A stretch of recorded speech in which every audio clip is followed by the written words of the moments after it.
এইখানে যে মানুষগুলো থাকে এটা পুরোটাই তো একটু আদিবাসী সম্প্রদায়, এরা সমাজে নাকি অনেক পিছিয়ে পড়া মানুষ।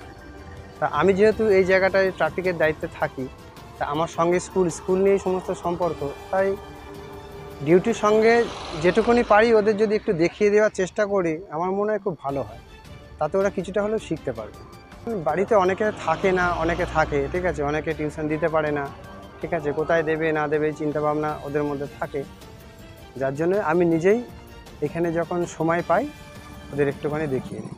এই চালাটা করেছি এই কারণে নিজেদের ডিউটির সময়তে প্রচণ্ড অসুবিধা হয়,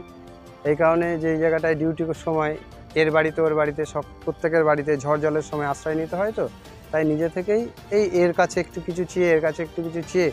এই চালাটা করেছি, যাতে পথ চলতি মানুষগুলো একটুখানি বৃষ্টির থেকে একটু আশ্রয় পায়, আমরা নিজেরাও ডিউটির সময় একটুখানি আশ্রয় পাই, সেই চিন্তা ভাবনা করে এটা করি। হঠাৎ আবিল নেই কি দেন তাহলে? না, এখানে মিড ডে মিল বলতে আমার কাছে তো মিড ডে মিল নেই, আমি যেটুকুনি পারি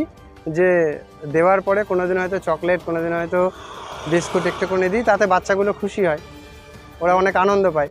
আর ওদের আনন্দের সঙ্গেই আমাদের আনন্দ।